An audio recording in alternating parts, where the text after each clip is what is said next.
guys, Ginger here. Welcome back to my channel, and today I'm bringing you guys my July wrap-up.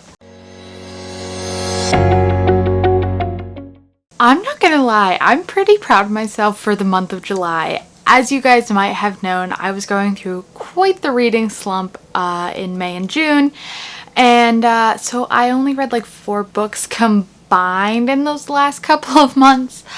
But this month I am glad to say that I ended up reading 8 books total, which, you know, I probably could have done better, but I'm happy with those numbers, so I'm glad to report that.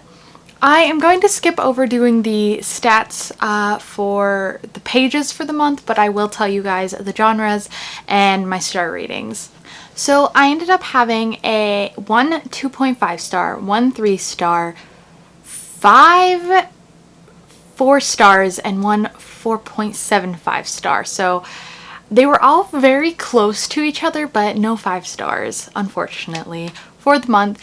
And for my genres, there were 5 realistic fiction, I would call them, 1 hard-hitting contemporary, 1 kind of hard-hitting contemporary. I would just call it a contemporary.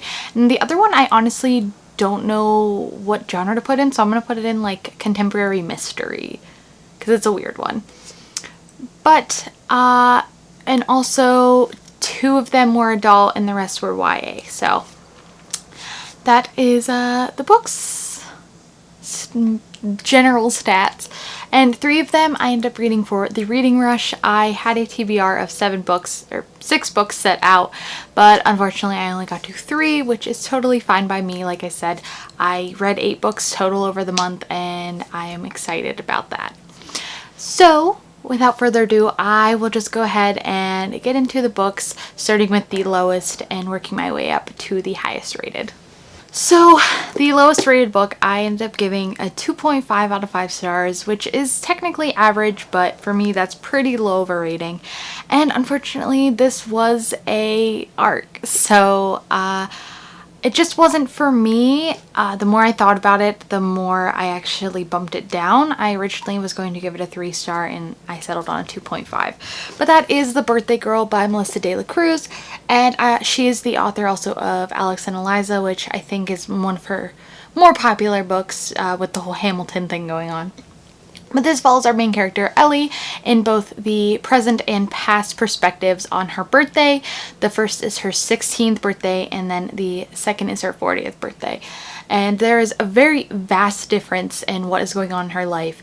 But as the book goes on, you start to realize that maybe there was something that happened in the past on her birthday that is reflecting on the present day. So I really enjoyed the dual perspective of this book, and I thought that Ellie was an interesting main character, and I enjoyed how she explored both her present and past selves and how different they were. The things that I didn't like were the overall plot lacked for me, and I wasn't even sure what the point of this book was, to be honest. Besides the fact that we were just discussing her birthday, there was a mystery element which normally hooks me, but in this book it wasn't really the best in my opinion. It's something that I've kind of seen in a way, in a different way, but it was more like the mystery was thrown in there for shock value instead of to add to the plot. I wasn't really sure why it was put in there. And also our main character Ellie, she ends up, she is pretty rich, we find out early on, and just having to read in the perspective of someone who has a lot of money and not understanding that aspect as someone who's middle class, there was a disconnect there. So those are the reasons that I didn't really enjoy the book, so that's why I gave it the rating I did. But if you are interested in seeing that kind of transition from a more lower class kid into a rich adult and like the mystery element, then I would still recommend picking this up. And the writing wasn't bad, so if you've read other Melissa De La Cruz in the past, then yes, I would still recommend you pick this book up. I don't know where to put the book's not finished, so we're just gonna we're gonna figure it out. So my 3-star book of the month goes into a series of books that I kind of binged this month, which I'm not really upset that I binged the whole series, or it's a loose series, because it was what I was in the mood for, and I just decided to let myself grab what I wanted to read this month, and I'm glad I did because it got me back into a reading mood. But the lowest of these books is the 3-star, and that is the one that I most recently finished, and that is Jay's Journal by Anonymous. So the rest of the next 4 books I have here are part of the Anonymous collection, so just to give you a heads up. But Jay's Journal focuses on a boy named Jay, and all these books are told in like a diary or a journal perspective, so they are first person, and they're supposed to be loosely based off of real life happenings and journals that have been collected. In Jay's story, he's a troubled teenager. He kind of doesn't know where he belongs, and he's very smart, and this causes him to get into trouble.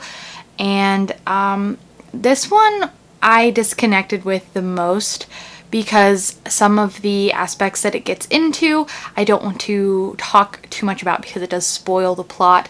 I could not relate to, and I totally didn't get why it was in here, but this book was written in 1978, I believe, so it is older, and taking that into consideration, I could understand more the issue that was brought up in this book with something that Jay gets into that is was a big scare at the time, like Satanism and witchcraft and that kind of stuff.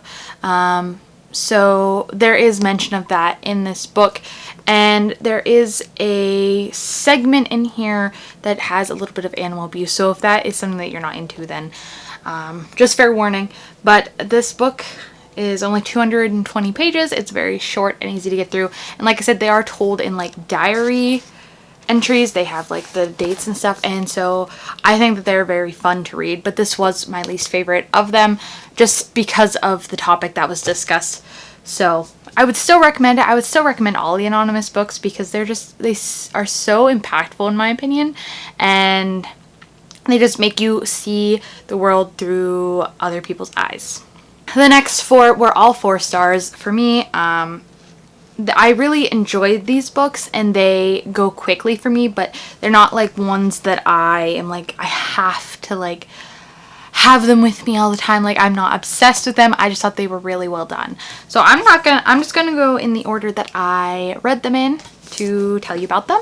So the first one I ended up reading in the month was Letting Anna Go by Anonymous, and this one follows our main character Anna, who deals with anorexia. So we are going through her struggles throughout the entire diary, and I actually think that this one is one of my more preferred of the books because I enjoy how Anna's her voice is very strong, and I enjoyed her voice the most out of all of them because they definitely do read like they are each different people. This one was sad. I mean, a lot of these actually end up being kind of sad because they deal with real life things through a sort of fictional element. But the main gist of this is, yes, she deals with anorexia, so that's what this one's about. The next one I read was Lucy in the Sky by Anonymous, and this deals with our main character Lucy and her struggle with addiction to drugs and alcohol. So Lucy is actually only like a 14-year-old girl in this, and I thought that was crazy, but this isn't just like marijuana and alcohol, though it starts out that way. It does get into really heavy stuff. So again, that could be a trigger warning. All of these have the trigger warnings that go with them just because of the topics that are being discussed. But I also enjoyed this one, but Lucy comes off as a very young character, as she is supposed to be. So if you don't really like reading from a younger perspective, then that would be the only issue I have with this one. Next, I read The Book of David, and this deals with our main character who is gay, and he is trying to come to terms with those feelings and also not come out. He lives in a very southern, very Christian town, so this is something that is very taboo. And again, these were all written later on or earlier in time, like in the past. I'm not entirely sure. Let me look for this one. This one was 2014, so that was still relevant, but that's still, you know, 5 years ago. And this one is probably the least depressing, but it does speak very really to struggles that boys go through, and I mean girls too, but this does focus more on the male aspect of being, you know, homosexual. So that's what this one deals with. Oh, and then the last anonymous book was Calling Maggie May, and this one deals with prostitution, a little bit of drugs, but mostly prostitution. And I thought that this one was crazy just because where I'm from, this is not a thing, really.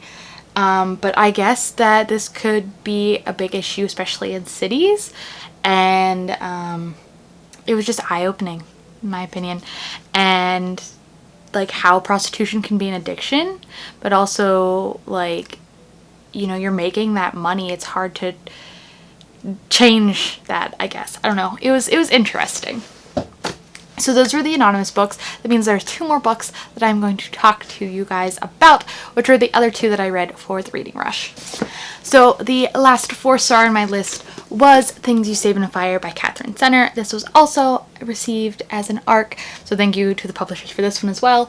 And I do have another Catherine Senner, but I have not read it yet. But after reading this one, I'm excited to pick that other one up.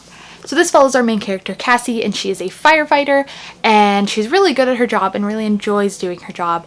But at the beginning, her life kind of gets disrupted because not only is her job being, it's on the rock, shall I say, and she might need to transfer, but she gets a call from her estranged mother, who asks her to come and live with her because she had an accident with her eye and she can't see very well, so she needs Cassie to come in, help her if she will.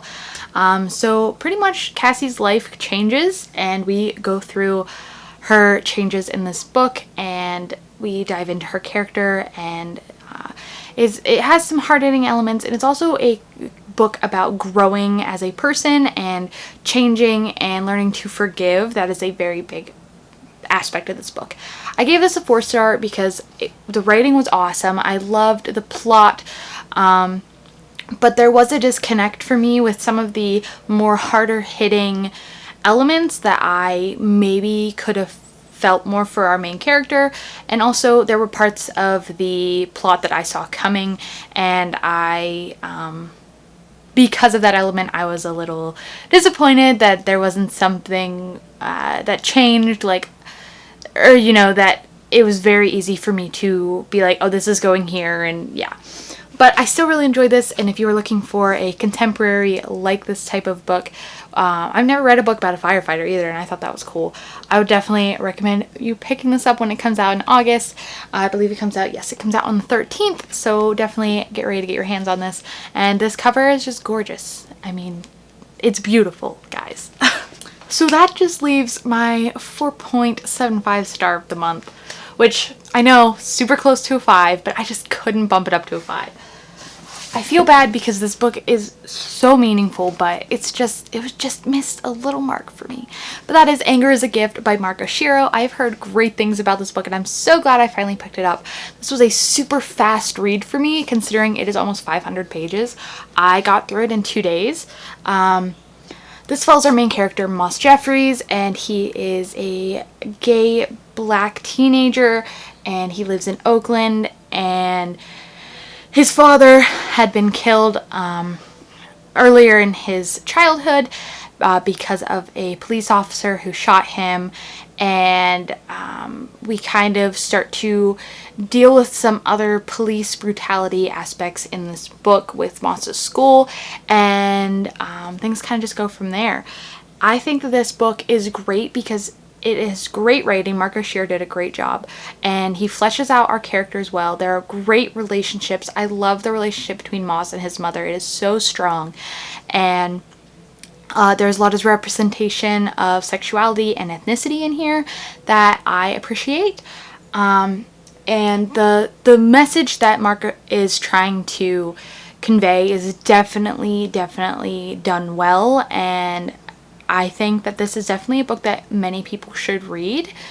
The few little things that I wasn't really sure about is it was kind of confusing to understand all the extra characters, like all of Moss's friends, like not only their sexuality but their ethnicity. Like I knew that they weren't white, but I wasn't sure unless they were a more main character what they were. So I would have liked to been able to understand that a little better.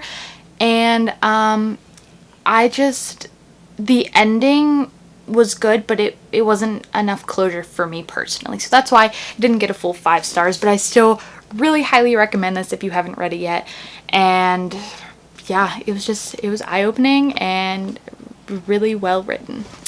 So these are the 8 books that I read in July. I am so happy that I read this many books, and I'm back in the reading groove because the Newt's readathon is happening tomorrow, and I have 7 books on that TBR that I need to get through, and just so many reading plans, and I hope I can get some booktube plans done in the month of August because school will be starting at the end and I'll be busy, but I am just so glad that I'm back into reading.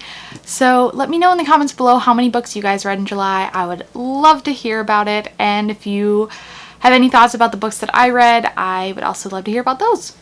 But thank you guys so much for watching. If you like this video, make sure to give it a thumbs up and hit that subscribe button to see more of my videos in the future. But until that future, I will see you guys then. Bye!